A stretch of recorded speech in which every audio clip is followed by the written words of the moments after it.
Hoca, qaranlığa xoş gəlmisiniz. Çox sağ olun, təşəkkür edirəm. Əslində, mən bunu qaranlıq deməzdim. Belə bir deyim var, deyir, mömin o kəsdir ki, qaranlıqdan işıqlığa baxsın. Yəni, axirətdən dünyaya baxsın. Axirətdən dünyaya baxan insanlar mütləq həm dünyanı yaxşı, həm də axirəti yaxşı hiss edəcəklər.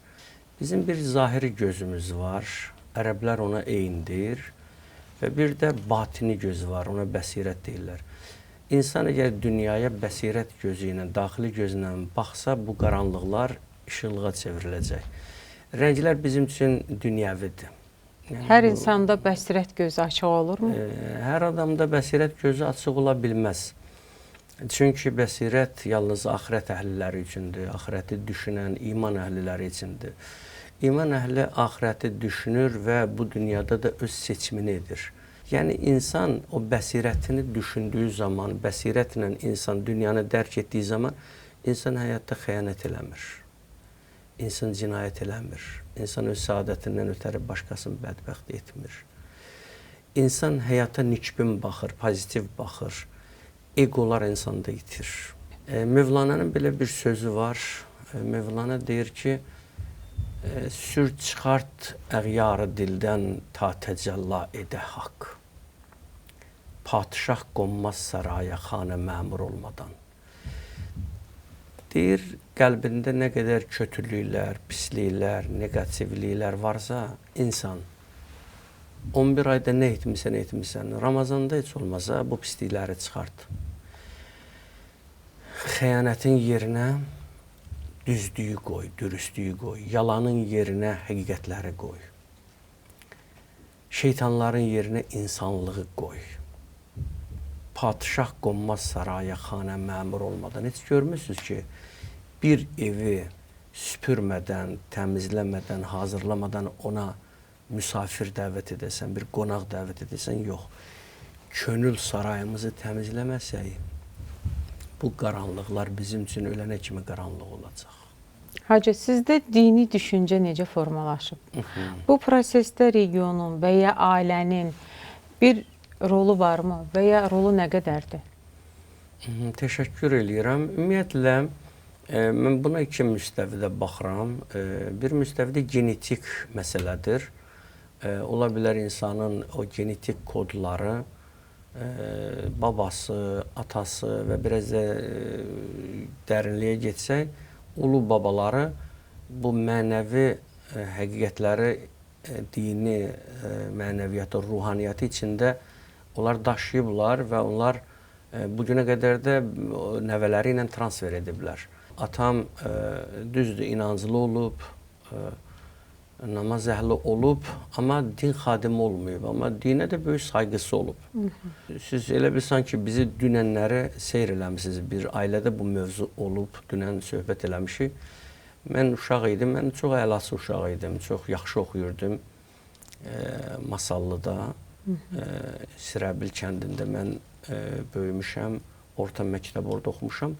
Əlası şagird idim və gördüm uşaqlar hamısı din bilgisi almaqdan ötəri Quran dərslərinə gedirlər.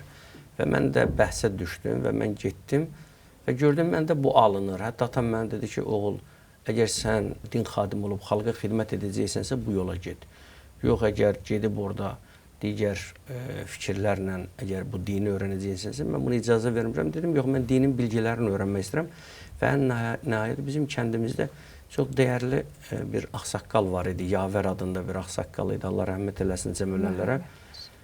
Mən də uşaqlarla indi yuxu aləmində girirəm dükana, nəsə almağa, uşaq şirniyyat almağa.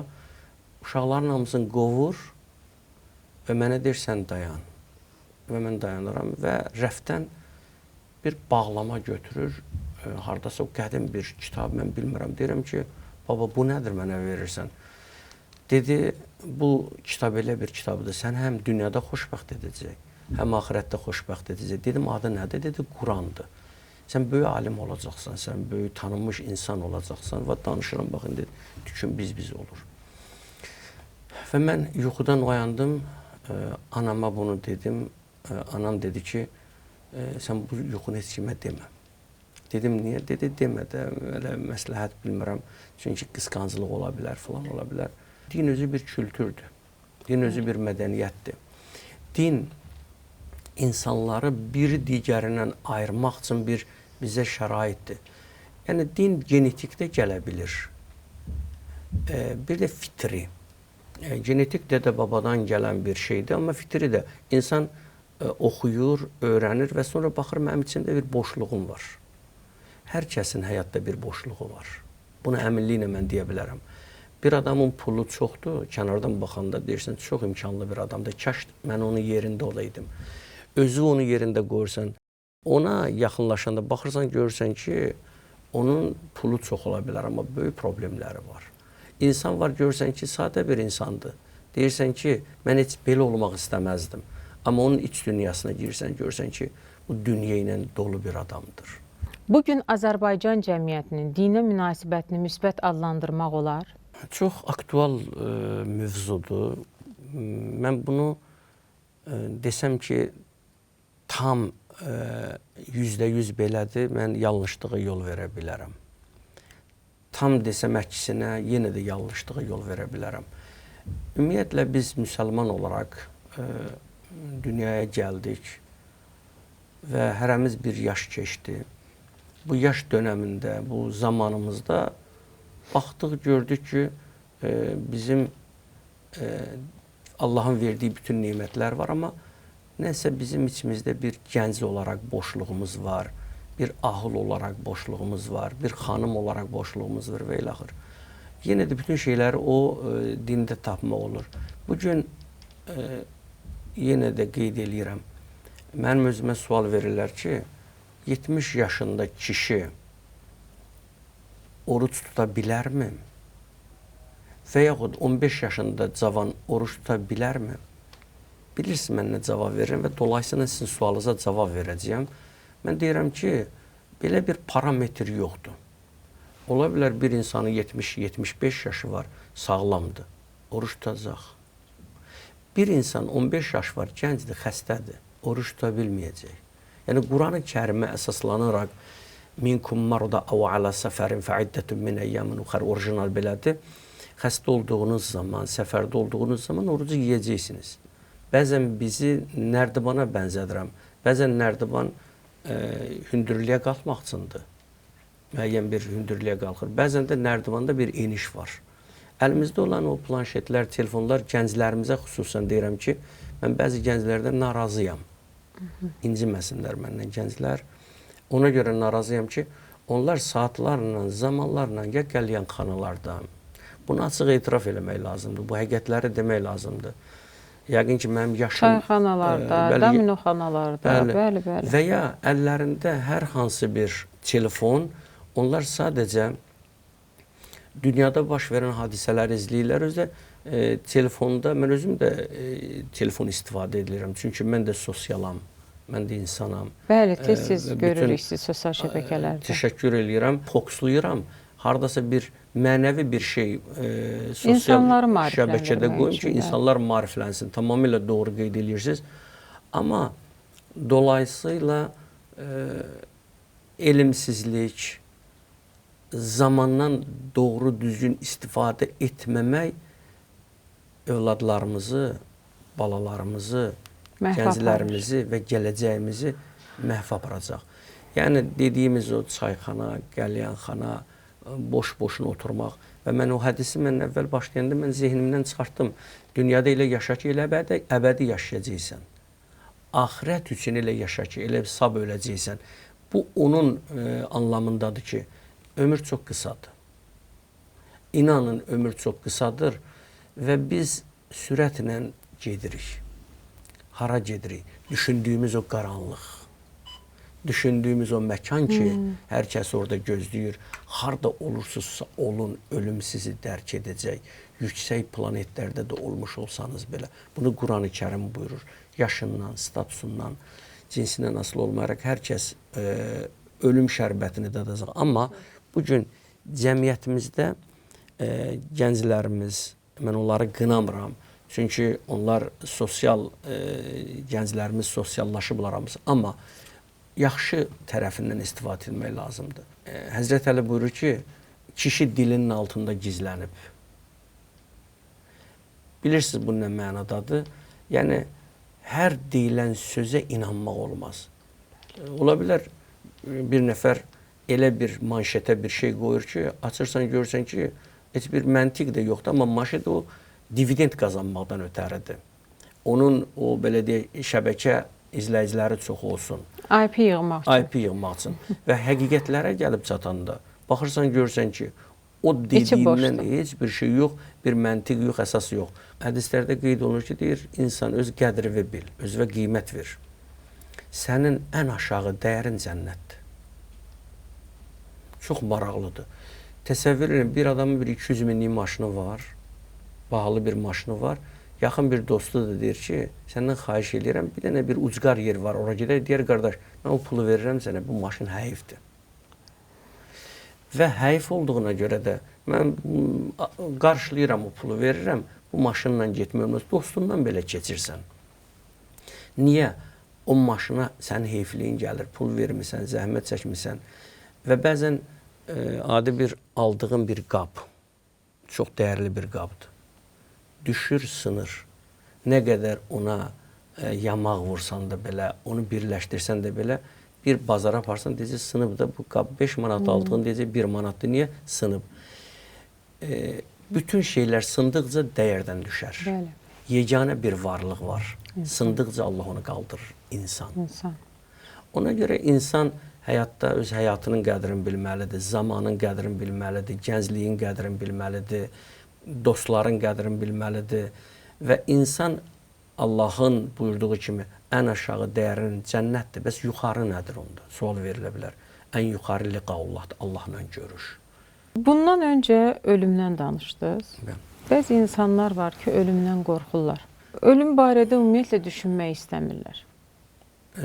Ən böyük faciə odur. Ruhi xanım, ən böyük faciə budur. Nədir bu? Biz düşünsək də, düşünməsək də zamanında o gəlib bizi dərk edəcək və bizi götürüb aparacaq. Bir gün ölüm həyatdan soruşur. Niyə səni çox sevirlər, məni sevmirlər? Görün, həyat nədir? Deyir, çünki sən acı həqiqətsən. Mən isə şirin yalan. Yalan. Bəzən insan, adamlar görürsən ki, yalanlar üzərində qurur, həyatını qurur. İnsan ona bağlanır. O qədər boş-boş vədələr verir, bağlanır. Və bir zaman artıq onun həyatında olandan sonra baxır, görür ki, bu boş vədələr imiş. Bunun dedikləri laf imiş, mənasız imiş, heç bir əsası olmayan bir şeyə biz sökənmişmişik. Və zamanında anlayır ki, mən lazım olan şeylərdən istifadə edə bilərdim, amma çox təəssüflər ki, edə bilmədim. İbrahim Xəlilullah yaşlı bir adam idi, qonaqsız çörək yeməzdi. Özü də bilirsiniz, onun illərin övladı olmadı. Sonra Allah ona imtihan edib, ona gözəl bir övlad əta elədi. Yaşlı, 80 yaşında. Bəli, 80 yuxarı idi hətta biraz. Bir gün oturur, qapı döyülür və qapını açır. Düşünür ki, müsafirdir və qonaqsız xörək yeməyən bir İbrahim Xəlilullah yenə də həmən qaydada qapını açır, xoş gəldin deyir, evinə dəvət edilir. Ərəblərdə quzu qovurması çox məşhur dəbi idi o zaman. Heyvanlar da çox idi. İbrahim Peyğəmbər ən hörmətli qonaq. Ən hörmətli qonaq. İbrahim Peyğəmbər tez göstəriş verir, hazırlanır, gətirilir süfrəyə qoyulanda Bismillah deyir, biz yemərik. Ərəblərdə də adət idi. Bir adam evinə getsə, çörək yeməsə, çörək kəsməsə, deyərdi, bunun düşmənçiliyi var mənlə, ədavəti var. Dedi, niyə? Dedi, mən mələyəm, Əzrail, ölüm mələyi. Bunu deyəndə hələ yaşı təsəvvür eləyin, yaşlı bir adam. Niyə gəlmirsən, dedi, xoş gəlmirsən, dedi, bilmirsən mənim işim nədir, mən sənin canını alıb Allahın huzuruna aparacam. İbrahim Peyğəmbər biraz tərəddüd edir, deyir ki, olar bir şey deyim sənə, qayıd məkanı var, ölüm mələyinə deyir. Ged Rəbbimə de ki, mənə təzə mükafat verib. Dostluq mükafatı. Xəlil idi, dost idi. Mənə təzə mükafat verib. Ged Allahın huzuruna, deyin ilahi. İbrahim dedi ki, mənə bu Xəlilullah, Allah dostunun mükafatını verib, indi də mənim canımı almaq üçün səni göndərib. Ölüm mələyi bir söz demir, Allah əmr eləyir Əzrailə, deyir, otur yerində. Və ona deyinən ki, dost dostun görüşünə gəlməz. Mən sənə o Xəlil mükafatını Özünlə vermişəm. görüşə çağırır, bəli, Mən sənə mükafatlandırır. dost demişəm, indi istəyirəm mənim yanımda olasan. Bunu deyəndən sonra dost dostun görüşünə gəlməz, çox rahatlaşdı. Dedi, mən əgər Allahla görüşə gedirəmsə, bu mənim üçün həyatda ən böyük neymətdir. Türkiyədə mən qonaq olanda böyük bir din aliminin evindeydim. Adını çəkmək istəmirəm. Və evə girdim, gördüm, ev bütünlükdə rəflər kitablarla dolu. Bahalı bir əşya görmədim.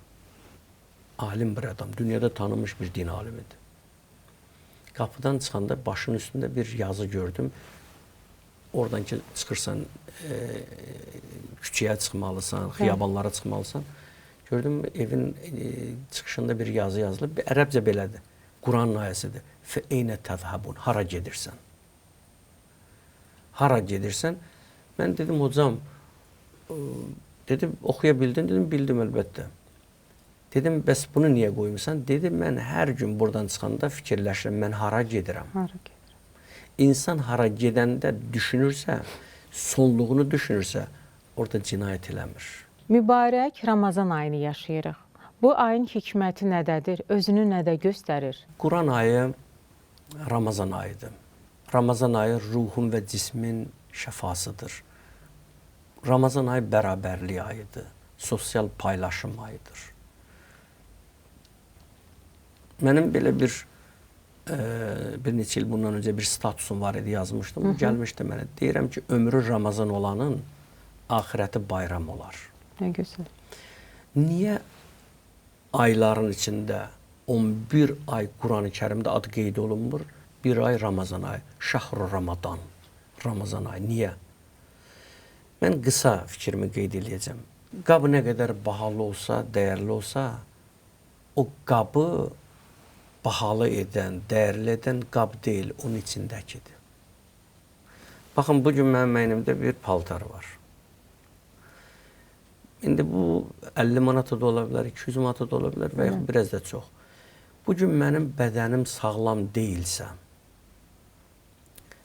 bu geyindiyim bu libas mənim nəyimə lazımdır? Mənim ayağım yoxdursa, qabı nəyə lazımdır? Bədəni bədən eləyən, paltarı paltar eləyən, ayağın qabı qab eləyən, o qabı qab eləyən onun içindəkidir. Bugün mənim başım yoxdursa, başıma papaq qoyuramsa, başsız papaq kimə lazımdır? Ramazan bir qabdır. Onun içindəki Qur'andır. Ramazanı Ramazan eləyən onun içindəki Qur'andır. O Qur'an ki, bəşəriyyətin hidayət sırağıdır. Və bu Ramazan ayının içində 3 gecəni Allah qərar verib, bəzi mənbələrdə Peyğəmbərin son Ramazanın 10 günlüyünü oyaq qalarmış, yastığın yığışdırarmış. Sahabə deyərdi, ya Rasulallah, niyə yığışdırdın? Dedi, Qədir gecəsini gözləyirəm. Leylətul Qədr xeyrun min əlfi şəhər. Qədr gecəsi 1000 aydan üstündür. Oyaq qalırıq. Təsəvvür eləyin, mənim xaricdən qonağım gəlir, bileti də bəlli, gəlişi də bəlli, hava limanında açan enəcək, o da bəlli. Qonağım gəlib hava limanında düşüb, zəng gelir, mənim telefonuma zəng çatmır. Mən yatmışam. O qonaq necə olar? Quranın gəlişi söz sultanının gəlişidir. Və oyaq qalmaq lazımdır. Həmən gecə qüdrətli gecədir. Bir gecə ömür verilən gecədir. Bir illik ömrümüzün müqəddəratı həmən gecədədir, Ramazanın Qədir gecəsində. Yatırıq gecə, deyir ilahi, ömrümüzü artır. Necə artıra bilər? Sənin qapını mələk döyür, bağlı, açmırsan. Müsafirin gəlib, açmamısan. Allah mələkləri yer aləminə göndərir, darlıq yaranır, o qədər mələklər çox olur. İkinci gecə oyaq qalırsan, talih verilən gecədir. Müqəddəratım o gecə həll olur. Allah deyir, məndən istə. Üçüncü isə ruzi verilən, illi ruzivin müqəddərat həmən gecədədir. Və son tamamlayıram fikrimi. Bir nəfər gəldi Allahın Rəsulunun yanına, dedi, ya Rasulallah, Ramazanda mənə bir dənə dua öyrət. O duam qəbul olunsun. Allah Rəsulu belə buyurdu, ey Allah qulu, belə bir dua öyrədirəm sənə. Biz də bunu Ramazan hələ indi təzə daxil olub, siz bunu YouTube kanalına qoysanız, qoy hər kəs bundan istifadə eləsin, öz dilində desin. Ərəbcə ehtiyac yoxdur, öz dilində. Allah Rəsulü bir dua öyrədir sahabiyə. İlahi, sənin qapıva elə şey üçün gəlmişəm ki, onu hər ikimiz istəyirik. Sən bağışlamaq istəyirsən, mən bağışlanmaq istəyirəm. Allah Rəsulü buyurdu, bu cür dua et. Və gənc deyir, dua etdim. Ramazanın sonunda hacətlərim qəbul oldu. Gəldim Allah Rəsuluna buyurdum. Dedi, bu duanı ömrünün sonuna qədərdir. Ramazan ayının mühüm hadisələrindən biri də Qədir gecələridir. Lakin Qədir gecəsinin hansı gecə olunduğu dəqiq bilinmir. Bu gecələrin gizlədilməsinin səbəbləri yaxud hikməti nədir? Əvvəla bunu qeyd edeyim. İnsan, Quran-ı Kərimin təbiricə desək, insan unutqandır. İnsan nankordur. İnsan səbirsizdir. 1000 dəfə bir adama çörək ver, ona gətir, öz yediyindən ver, o sənə sağ ol, təşəkkür eləyəcək. Bir balaca, başa sal ki, yoxdur məndə bugün. 10 illik zəhmətin zay olacaq. Çox qarşılaşmışıq. Bəli. Ona görə, əgər o Qədir gecəsi günlərin bir gün olsaydı, Allah bilir ki, insan tənbəldir, insan o gecədə oyaq qalacaq, səhərə qədər sabah yatacaq. Yatacaq. Burada bir axtarış var. Axtarmalıdır. İnsan axtarmalıdır. O gecəni tapmaq üçün orada bir, içində bir huzur tapacaqsa, aramlıq tapacaqsa, Qədir o zaman Qədir olur ki, insan istədiyini həmən gecə edə bilir, çoxlu dua eləyə bilir. Amma çox təəssüf ki, gecə o qədər tez sübh vaxtına gəlir çatır ki, imsaka gəlir çatır ki, o duaların çoxunu edə bilmirik. Göstəricilər var, bunu etmək lazımdır. Ona görə bu Qədir gecəsini gizlin saxlayır ki, insan bu gecələri yatmasın, axtarışda olsun. Yəni hikmət bundadır. Hikmət bundadır. Və Quran-ı Kərimin tədricən nazil olunması, yəni Quran hələ 23 il ərzində Peyğəmbərə nazil oldu, etapla, tədricən. Olsaydı Allah bir gündə deyərdi. Allah dünyada insanı yaradanda deyərdi ki, bir günə yaransın insan. Yeri göy yaradanda deyir, xalaqas samavat vel ard fi sittət. 6 günə yaratdım. Uşaq ana bətnində qalır, 9 ay yetişməlidir. Qədir gecəsi yetişməlidir. Onun hikməti odur ki, insan həm dua eləməlidir, insan o gecə özünü tanımalıdır. O gecə insan özü üçün tək deyil, qonşusun, ölkəsin, millətini, dövlətini, bayrağını dua etməlidir. Və mən İçərişəhər Cümə məscidində 21 ildir fəaliyyət göstərirəm. Biz 21 il fəaliyyətimizdə biz Qədir gecələrini xüsusilə məsciddə oyaq qalırıq.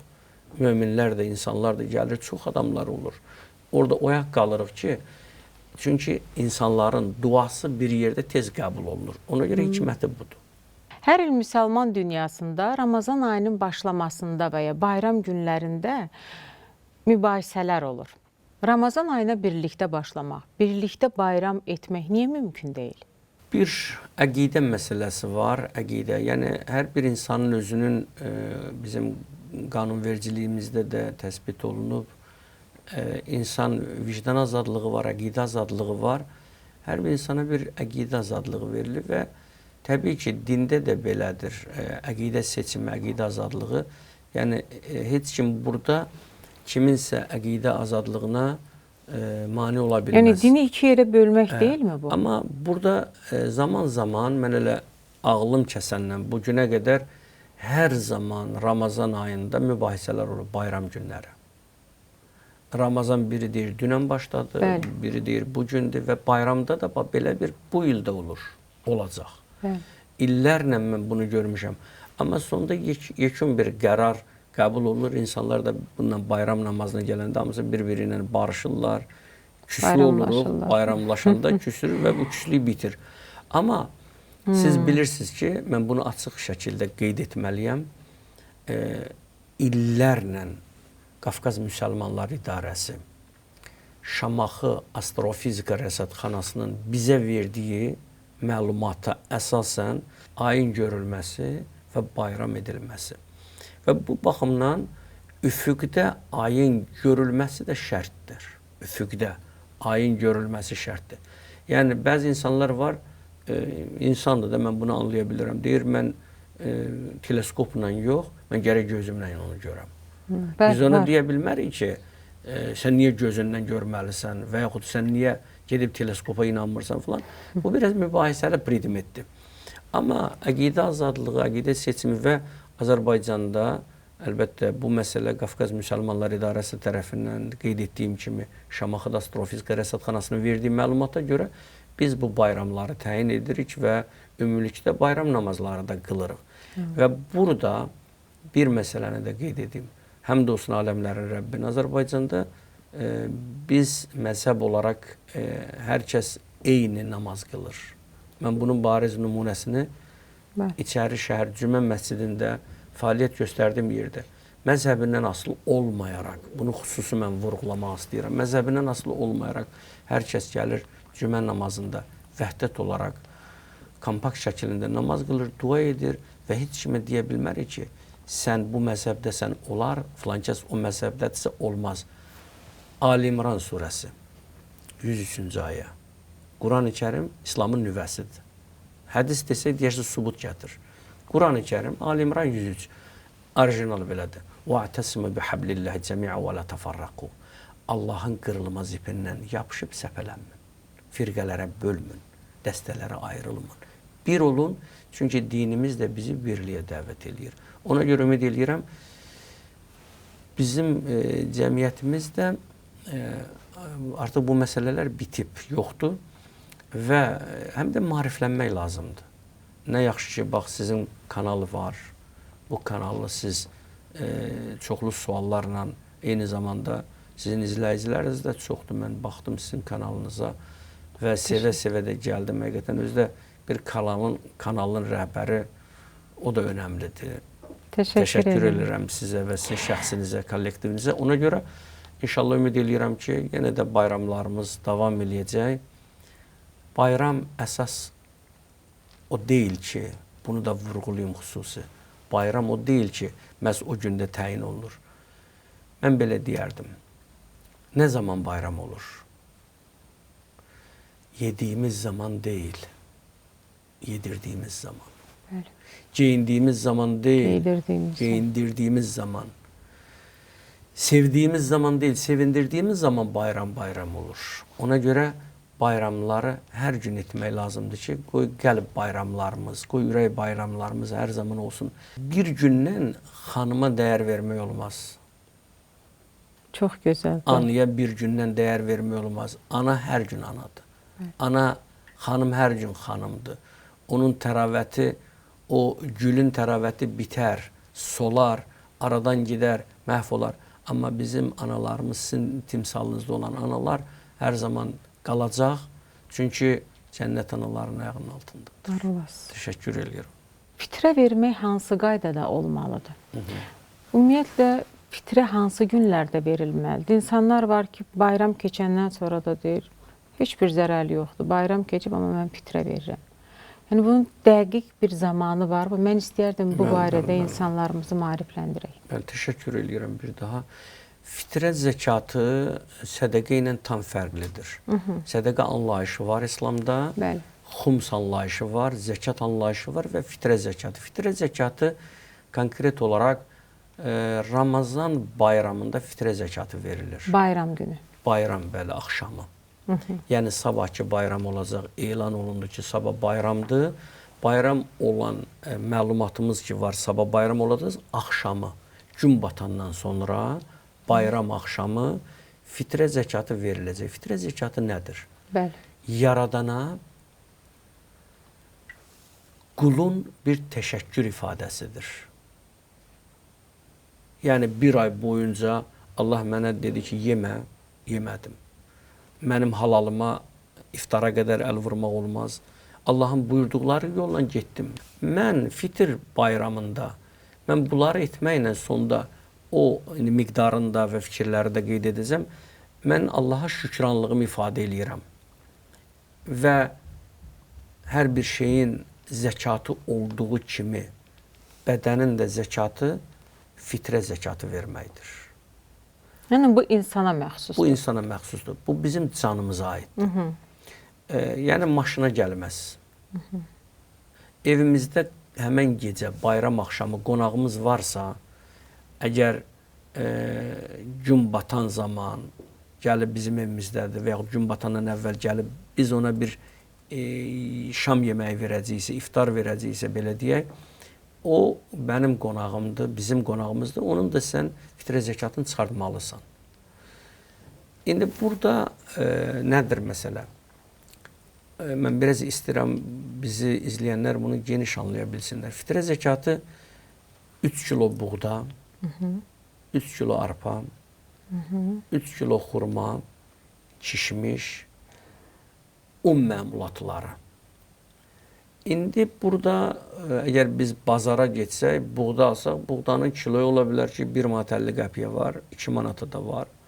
Xurma alsaq, 2 manatlıq da xurma var, 50 manatlıq da xurma var. Bəli. Düyü 3 manata da var, 15 manata da düyü var.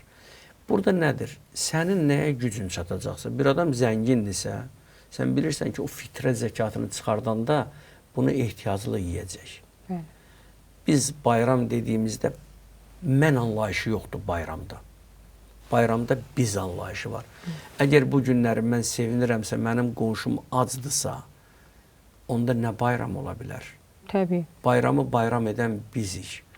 Ona görə burada biz vurğusu olduğuna görə də sən imkanın varsa, əgər bayram günü 3 kilo buğda, belə deyək, minimum götürsək, ailə başına 10 manatdırsa minimum, şərti qoyuram.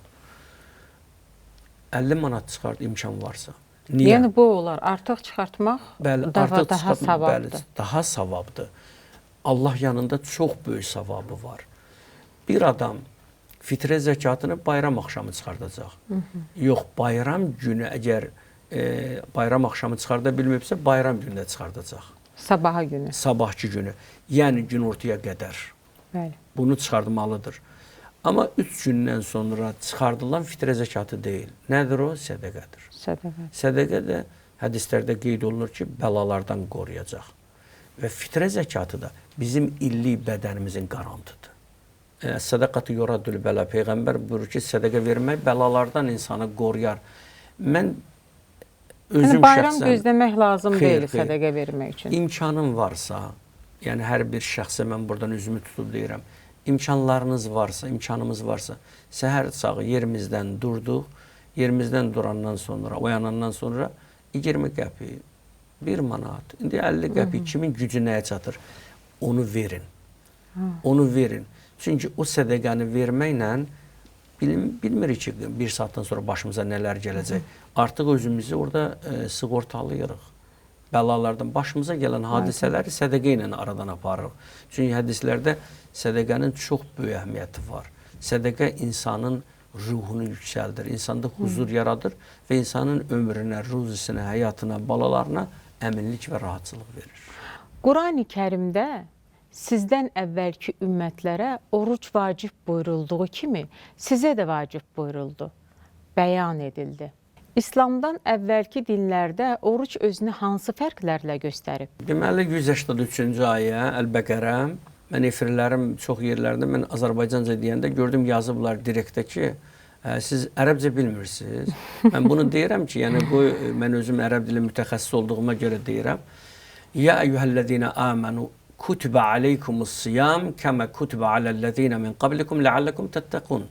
Siz qeyd etdiyiniz kimi Bəqərə surəsi 183-cü ayəsində Allah təala buyurur: Ey iman gətirənlər, orucluq sizdən əvvəlki ümmətlərə vacib edildiyi kimi sizlərə də vacib edildi ki, leallekum tettekun. Nədir bu? Təqva sahibi olasınız. Təqva nədir? Pis işlərdən çəkinəsiniz. Bəli. Yaxşılığa sövq eləyəsiniz. Deməli, ayə bizə bunu göstərir ki, bizdən əvvəlki ümmətlər, onlar bu ayə istinad edilib. Yəni, onların orucları bir aydır. Bəzi adamlar var, deyir ki, mən 3 gün oruç tuturam, bu yetərlidir və yaxud keçmiş ümmət, bəzi alimlər deyirlər ki, keçmiş ümmətlər 3 gün oruç tutub. Bəli. Kimin sizin? Mənim də indi bitəcək. İndi bitir. Bitir. Bu da Allahın bir nişanəsidir. Bəli. Bəli. Sizdən əvvəlki ümmətlərə vacib edildiyi kimi, deməli, burada ay məsələsi var, burada gün məsələsi yoxdur. Ola bilər bir insan nəzir orucu boyun alıbsa, o nəzir orucu, ilahi mənim övladım hərbidən gəlsin, filan işim düzəlsin, mən oruc tutaram. O oruc nəzir orucudur. O orucla Ramazan ayının orucu tam fərqlidir. Və bir məsələni də qeyd edim ki, yerinə düşmüşkən, deməli, bizdən əvvəlki ümmət, yəni Peyğəmbərdən əvvəlki ümmət, insanlar çox uzun ömürlü olub. Çox uzun ömürlü olub. Yəni, biz əgər ortalama 70, 80, 90 yaş girəysə, bəzən 120 olanda deyirsən ki, nə çox yaşadı. Amma 150, 200, 300 il yaşayan insanlar dönəmində olub, 500 il. Onlar çox uzun ömür olduğuna görə bu orucu çox mükəmməl şəkildə icra edərmişlər. Peyğəmbərə peyğəmbərlik veriləndən sonra sahabələr dedi, ilahi, bizdən əvvəlki ümmətlər uzun ömürlü idi. Onlar Ramazanı keçirdirdilər, qədri keçirdirdilər və biz az ömürlüyük, bizim fəzilətimiz az olacaq axı. Onlar ömrü çox idi, çox ibadət etdilər. Quran-ı Kərimdə Qədr surəsinin gəlişinin məqsədi budur ki, Qədr gecəsindəki insanlar qalacaq 1000 aydan üstündür. Bax, bura qaydıram. Qədr gecəsi 1000 aydan üstündür. 1000 ay nə qədər eləyir? 83-84 il nə qədər? Neçə ay? Deməli, bir gecə 84 ilə bərabərdir gecədir. Allah buyurur ki, o uzun ömürlü istəmirdin, bir gecə oyaq qal, 83 il, 84 il ömrə bərabərdir, bədəldir. Və uzun ömürlü olmaq şərt deyil, önəmli, xalis əməl etməkdir. Və Ramazan ayında da qeyd etdiyimiz kimi 183-cü ayə orucluq sizdən əvvəlki ümmətlərə vacib edildiyi kimi sizlərə də vacib edildi, bir ay. Müasir zamanın müsəlmanları üçün Peyğəmbərimizin oruc tutması, iftar süfrəsi və ya saxurda süfrəsində nələrin olması maraqlıdır. Peyğəmbərimiz necə oruc tutub? Bəli, Peyğəmbərin oruc tutması tam fərqli bir oruc idi. Mən qeyd edeyim ki, oruc tək mədənin ac qalması deyil. Əgər bir insan kilo salmaq üçün Bəli. Kilo salmaq üçün oruc tutursa, əməllər niyyətə bağlıdır. Yəni, o oruc qəbul olunmaması Allahın əmrindədir, Allahın əlindədir. Hər bir işdə qurbətən ilə Allah var. Namaz qılırıq, qurbətən ilə Allah. Qurban kəsirik, qurbətən ilə Allah. Nədir qurbətən ilə Allah? Allaha yaxınlaşmaq məqsədi ilə. Bütün orucluq da belədir. Bir ay oruc boyu Allah sənə xatir bunu etdim, sənə xatir bunu etdim. Peyğəmbər buyururdu ki, Ramazan ayında yatmağınız ibadətdir. Təsəvvür eləyin. Hətta İslam Peyğəmbəri buyurur ki, ümmətim 2 şey məhv eləyəcək. 2 şey ümmətimin məhvinə gətirib çıxardacaq. Nədir ya Rasulallah? Çox yemək, çox yatmaq. Bəli. Amma Ramazan ayında buyurur, Nəvmukum fi ibadə, yatmağınız ibadətdir. Yatmaq da savabdır. Bəli, savabdır. Aldığınız nəfəslər dua və zikirdir, təsbihdir. etdiyiniz dualar qəbuldur. Böyüklərə ehtiram, kiçiklərə mərhəmət bu Ramazanın qayəsidir. Və Allah Rəsulu süfrəsində və o əhl-i beyti, ailəsi nə edərmiş? Allah Rəsulu buyurur ki, hədislərdə qeyd olunur, süfrəsində duz olarmış, süd olarmış, çörək olarmış, buğda çörəyi olarmış, su olarmış və xurma. Hətta hədislərin bəzi mənbələrinə istinad edəndə Allah Rəsulu su və xurmadan istifadə edərdi. Deyərdi ki, mən bu iki nimətin necə şükranlığını yerinə yetirəcəm. Sözə bax. Mən bu şükranlığı necə... Hətta deyir, ağlayardı, deyir iftar vaxtı. İlahi, bu nimətlərin şükranlığını mən necə edim? Və bütün ailə də orada. Və gəlib çıxaq onun davamçısı Həzrət Əliyə. Quran-ı Kərimdə yeganə bir dənə surədir ki, o surənin adı insandır. Ne üçün insandır? Hər surənin özünün adı var. Şənin nuzulu var. Niyə nazil olub? Yeganə bir surədir ki, insan surəsidir. Deməli, burada maraqlı bir dənə məqam var. Əvvəli belə başlayır ki, insanlar ya şükür eləyəndilər, ya da nankordular. Gəlir o yerə çıxır ki, Həzrəti Əli xanım Fatimə ilə ömür yoldaşı Peyğəmbərin qızı İmam Həsən, İmam Hüseyin balalarını oturublar bir süfrə. İftar vaxtıdır. Dualar oxunacaq, qapı döyülür. İmam Əli qapını açır, görür bir müsafir. Buyur, xoş gəldin. Dedi, mən acam. Mənim hər bir qapıya getdim, qapını döydüm, dedilər, bizim qapıdan sənə bir nicat yox, Əlinin qapısına get. Və gəlmişəm bu həqiqət qapısına, Həzrət Əli baxır süfrəyə, baxır uşaqlara, nə var stolda, belə deyədim, masanın üzərində, götürür, verir, gedir. Onlar nə edirlər? İftarı su ilə.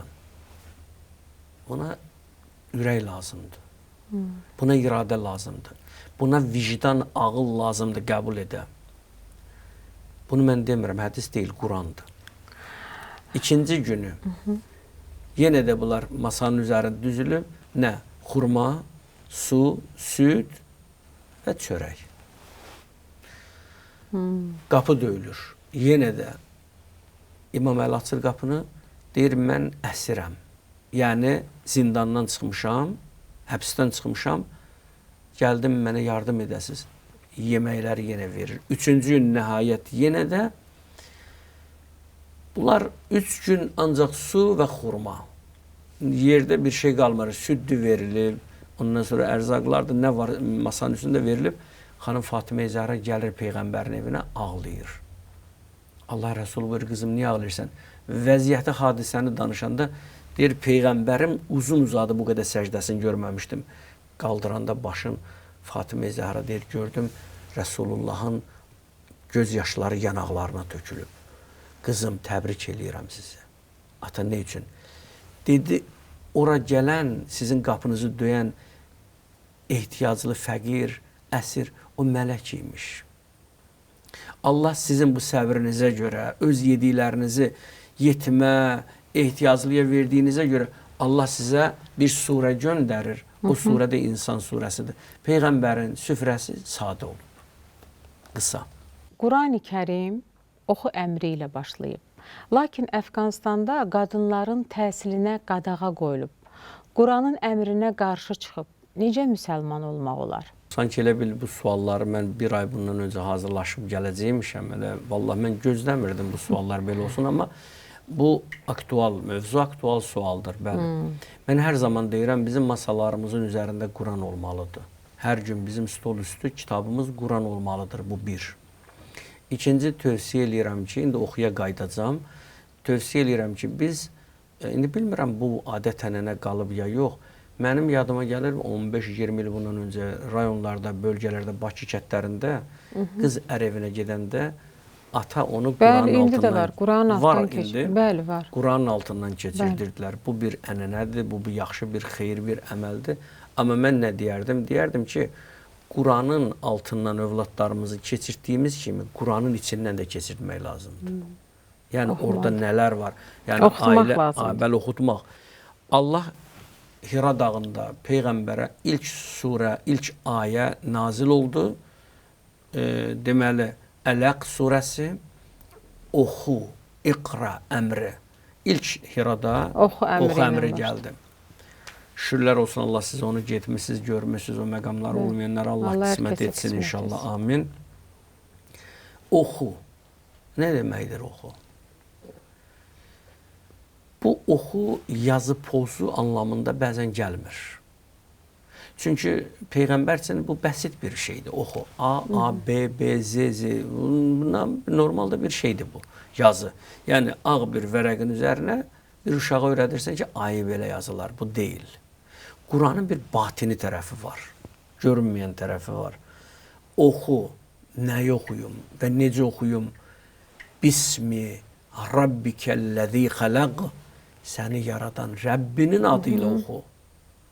Yazı pozu bilməyən bir peyğəmbər, Allah ilham etməsə birinə, danış hökmü verməsə, danışa bilməz. İnsan var, dili var, danışa bilmir. Qulağı var, eşitmir. Çünki Allah onu o əmri vermir. Və digər tərəfdən nəyi oxu? Səmanı oxu. Qalaktikaları oxu. Yeri oxu. İnsanları oxu. Yaradılışı oxu. Kainatı oxuyub və insan olmağı oxu. Yəni bugün insan elm, oxu, təhsil olmasa, insan həyatda bədbəxtlərin bədbəxtidir. Mən deyirəm ki, ən böyük bizim kapitalımız bilirsin nədir? Həzrət Əlinin Şam əhli ilə Bəsrə əhlinin arasında mübahisə düşür.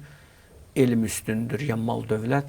8 kateqoriyanı deyir. Bunu sonraki növbəti bir verilişimizdə bir ayrıca mövzuya toxunaraq.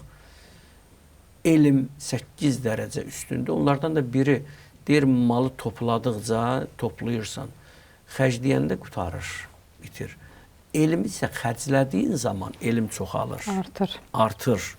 Heç şübhəsiz. Bugün cəmiyyətimiz, insanlarımız maariflənməlidir, oxumaqdan keçməlidir. Ona görə Peyğəmbərin hədisi var ki, 3 ata var. Atalar 3'dür. İndi fikirləşərlər ki, ata bir dənə olur. Əlbəttə, 3 kateqoriyaya bölünür növə. Birincisi elm atasıdır, ikincisi qaynatadır, üçüncü bioloji, səni dünyaya gətirən atadır. Bu ataların içində ən yaxşısı elm atasıdır. Ölkəmizdə rast gəlinən problemlərdən biri erkən nikahla bağlıdır. Bəzi insanlar bu problemi dindən qaynaqlandığını deyir, iddia edir yəni. İslam dinində evlilik yaş həddi neçədən başlayır? Məlumat üçün deyim ki, bu məsələ çox illərlə müzakirələr olub. Bu barədə də təbii ki, institutlar var, müzakirələr gedir və bu haqda biz insanları nə qədər çalışsaq, maarifləndirsək, yenə də təbii ki, insanlar və bir qism insanlar hələ 13-15 yaşında qızları qanunvericilikdən də kənara çıxırlar, dindən də kənara çıxırlar, İslam mədəniyyətindən də kənara çıxırlar və mən bunun əleyhinəyəm. Bəli. Şəxsən bir alim kimi bunun əleyhinəyəm. Erkən yaşlar və yaxud 20 yaşında bir oğlan evləndirir və yaxud 18 yaşında bir qız evləndirilir. Yaş məsələsi çox önəmlidir. Quran-ı Kərimdə bu məsələ batini tərəfləri keçir. Yəni konkret olaraq qız 20 yaşda, 15 yaşda, 18 yaşda ailə qurmaq məsələsi mövcud deyil. Sadəcə Quran-ı Kərimin ayəsi belədir. Evlənin, ailə qurun. İn yekunu fuqara yughnihimullah. Əgər oğlan kasıb da olsa, qız kasıb da olsa, alın onu. Xanımlığa götürün, ya ərə gedin ona. Fəqir də olmuş olsa, möhtac da olsa, yughnihimullah. Allah buyurur, o ailəni mən zəngin eləyəcəyəm. Mənəm, kasıbı varil edən kimdir? Allahdır.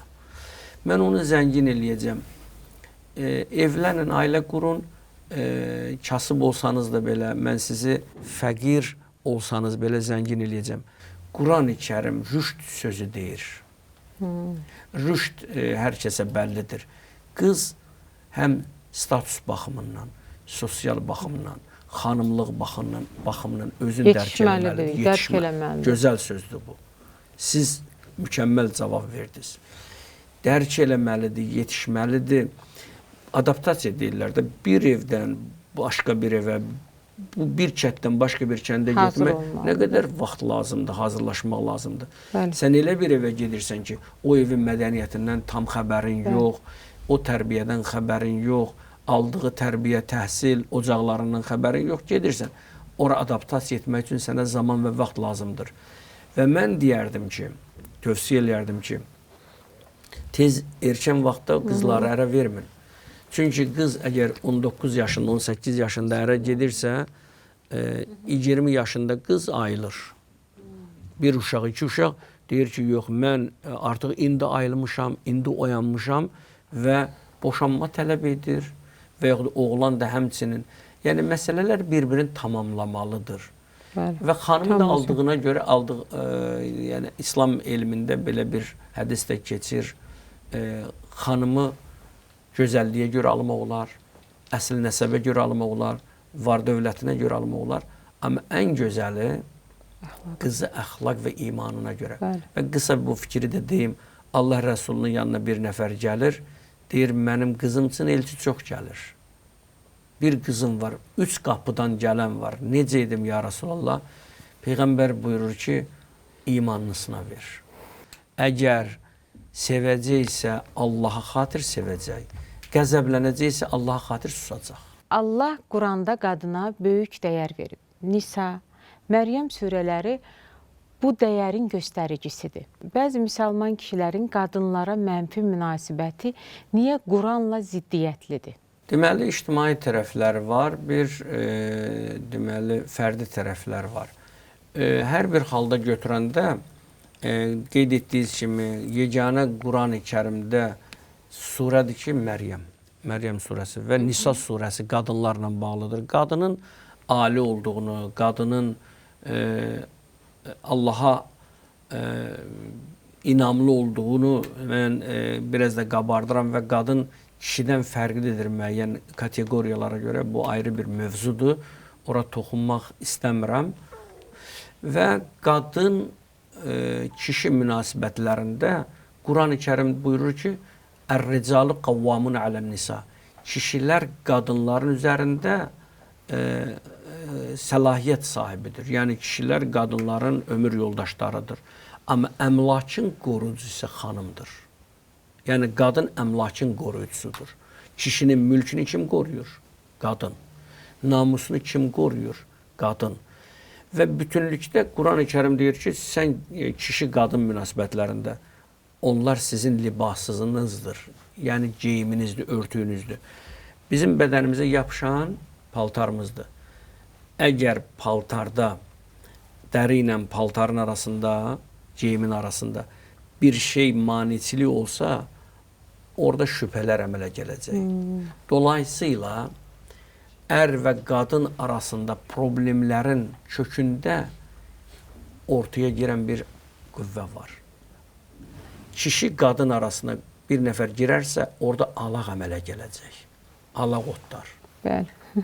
Bugün boşanmaların kökündə nə dayanır? Mən ekspertəm. Nə dayanır? Cavan ailə, hətta 40 yaşında bir xanım, 50 yaşında bir kişi ailədən boşanır. Nə oldu? İndi ayıldınız? Yox. Bura müdaxilə edən qüvvələr var. Xala, bibi, Bəli. qardaş, əmi, dayı.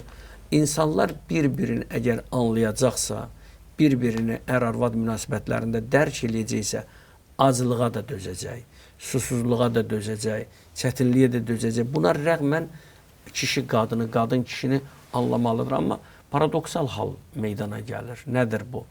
Məsələn, kişi bəzi sözləri müəyyən zamandan sonra qadından həzm eləyə bilmir. Həzm eləyə bilmir. Sən 3 il bundan əvvəl belə deyildin. Bəli. İndi beləsən. Bilirsiniz, dünya dəyişib. Dünya dəyişib. Dünyada çox şeylər dəyişir. Yəni, biz düşündüyümüz, bizim dövrümüzdə bir Gənclik ayrı düşüncədə idi. İndiki gənclər başqa cür tamamilə düşünür, həyata düşünürlər. başqa baxırlar. Bəli, ayrı baxırlar. Mən fikirləşirəm, biz insanıq. Bizdə xanım olaraq, kişi olaraq, ər-arvad münasibəti olaraq bizdə bir praqmatik düşüncə var. Bir də emosional. Yəni kişidə də, qadında da emosionallıq var. Bir də praqmatik. Yəni qadına xəbər verəndə ki, sənin kənarda ərin, ömür yoldaşın bu işlə məşğuldursa və yaxud Tez əksinə reaksiya veririk. tez olmaz. Bu praqmatik. Quran bilirsin nə deyir? Quran deyir ki, bir münafiq sizə xəbər gətirdiyi zaman onu araşdırın. Yoxlayın. Həzrət Əliyə dedilər ki, bir nəfər gəldi dedi, yəni mənim gözümü çıxardıblar. Kim çıxardıb? Qonşum. İmam Əli dedi ki, qoy tərəfi də dindirək. Bəlkə onun iki gözü çıxıb. Yəni ailədə bugün ər həmən ərdir. Status, kişi statusu, qadın statusu.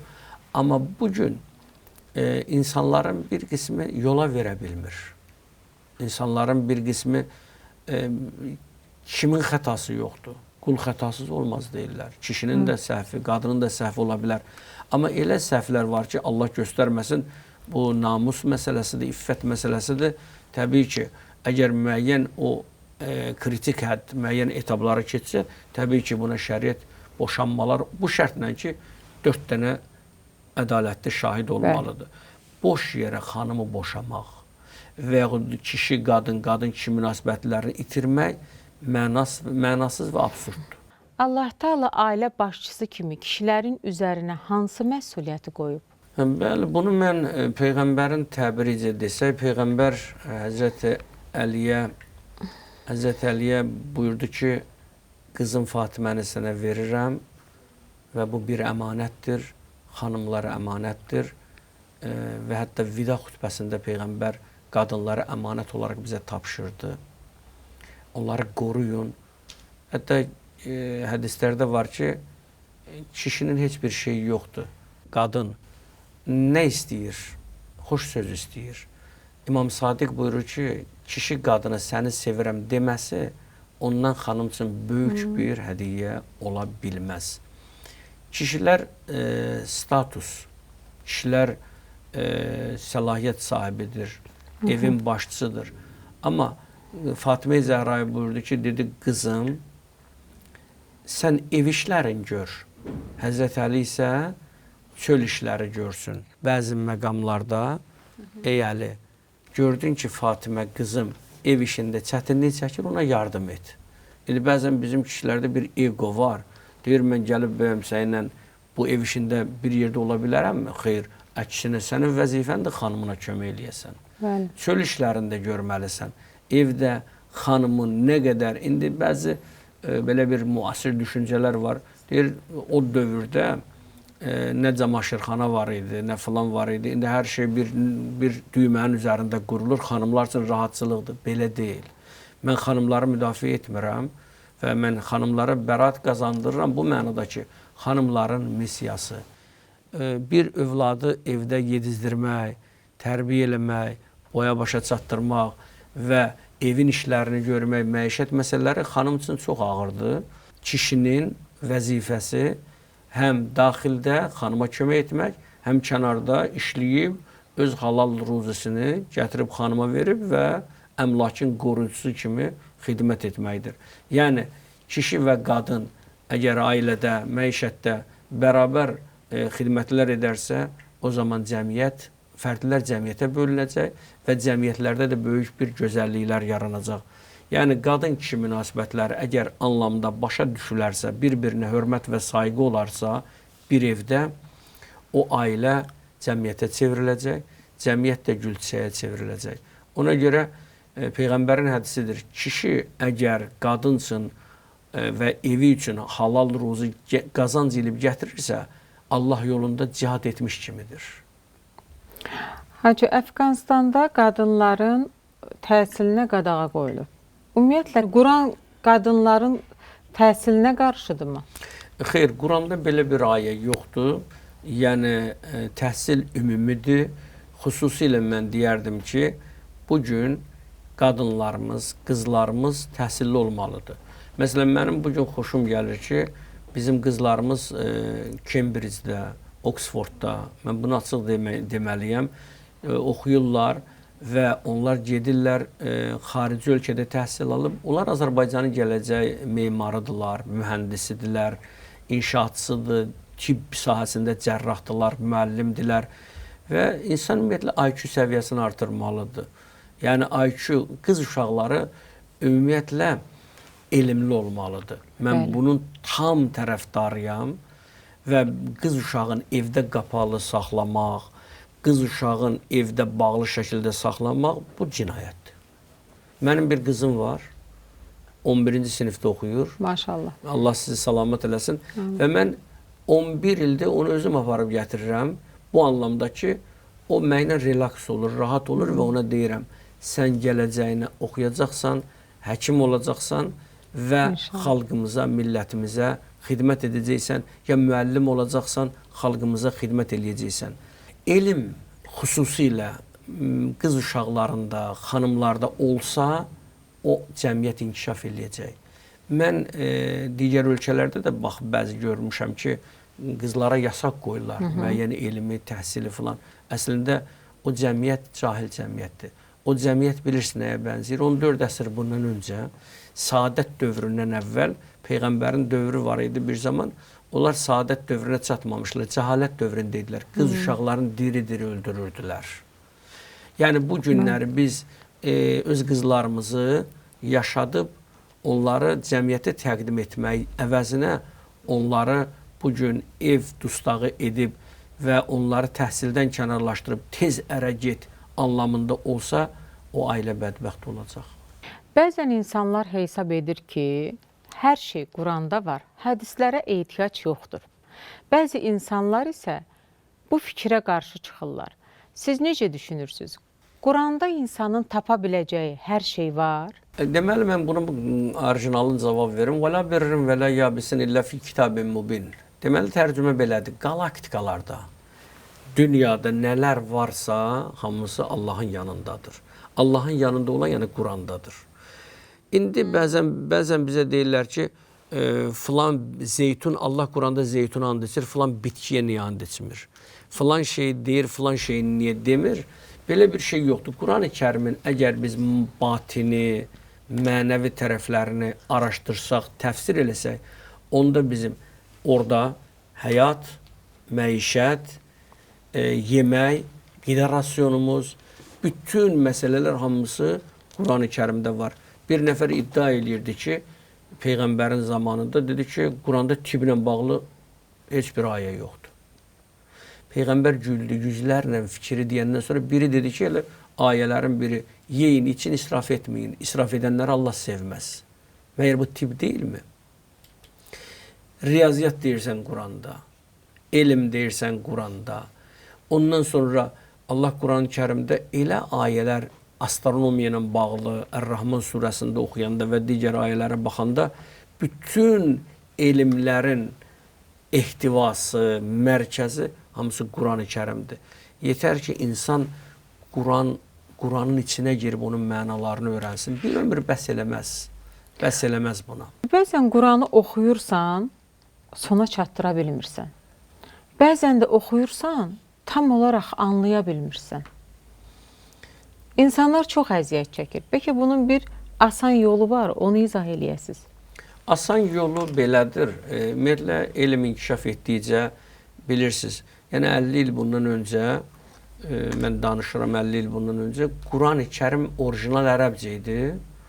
Azərbaycanca tərcüməsi yox idi. Rus dilində tərcüməsi yox idi. İngilis dilində tərcüməsi yox idi.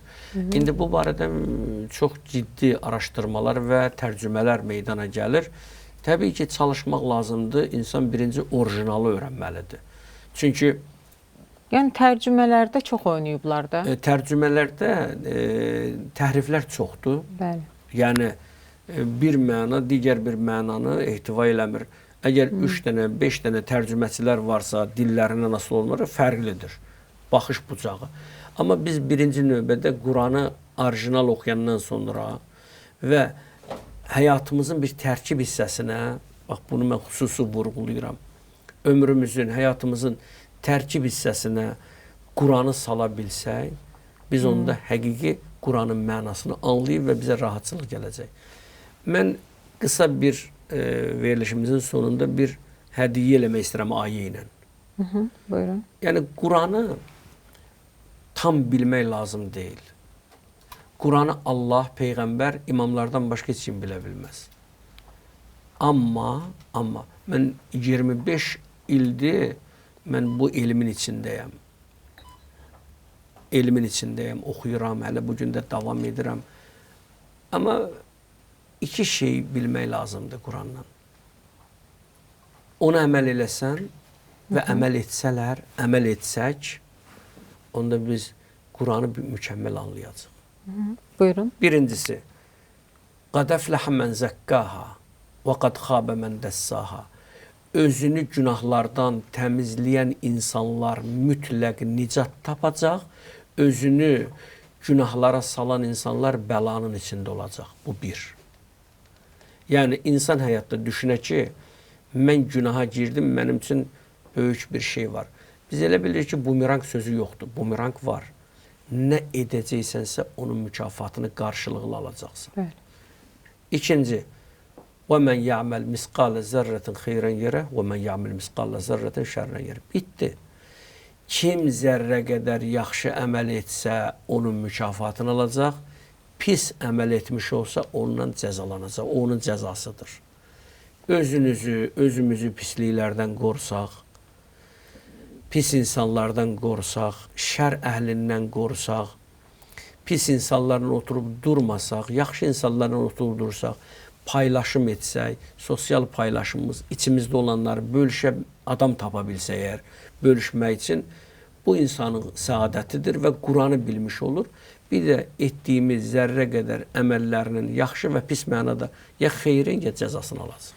Çox təşəkkür Mən sizə edirəm. təşəkkür Bugün edirəm. gəldiniz. Bu gözəl ayda qonağımız oldunuz. Mənimlə həm söhbət oldunuz. Şad oldum. İstər məni, istər cəmiyyətimizi maarifləndirdiniz. Çox Sizə şad oldum. Mən minnətdaram. sizə təşəkkür Var edirəm. olasınız. Mən sizə təşəkkür edirəm sonda məni dəvət etdiyiniz üçün və həqiqətən bu saatlar necə gəldi, keçdi bilmirəm. Şəxsən bugündən mən sizin kanalınızın abunəsi olmuşam zaten.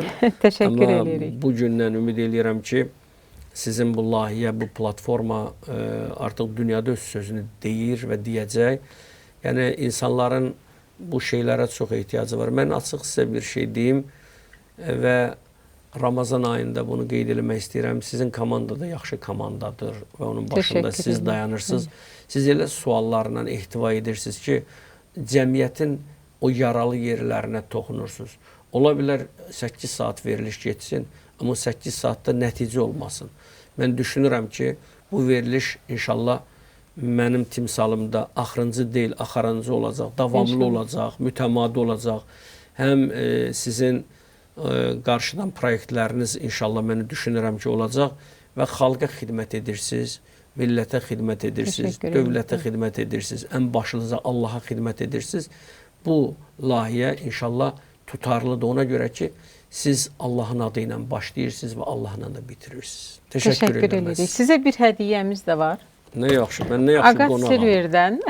Ay maşallah. Yəqin ki, təsbihdir. Bəh, ən sevdiyim, mənim də təsbihim demək olar yoxum idi. Buyurun. Mən sizə çox dərin təşəkkür edirəm. Biz təşəkkür edirik. Mənim üçün bu Çox sağ olun. təsbih, Ruhi xanım, Hacı xanım, Var mənim olasınız. üçün çox böyük dəyərlidir və mən bunu xüsusilə qiymətləndirirəm və bu müqəddəs mübarək ayda bu təsbih rəmzi bir məna daşıyır. Bu zikirdir. Biz bu təsbihlə xüsusi zikirlər edirik və zikirlər edəcəyik Allahın köməkliyi ilə və sizlərə də dua edəcəyik. Mənim üçün çox önəmlidir, çox dəyərlidir. Çox təşəkkür edirik. Çünki siz özünüz dəyərlisiniz. Ramazanda və digər günlərdə hədiyyələşmək çox önəmlidir. Bəli. Deyir, bir-birinizə hədiyyə verin ki, qəlblərinizin pasları silinsin. Minnətdarım sizə və buna görə də özlərin təşəkkürümü bildirirəm. Çox sağ olun. Var olun əzizə.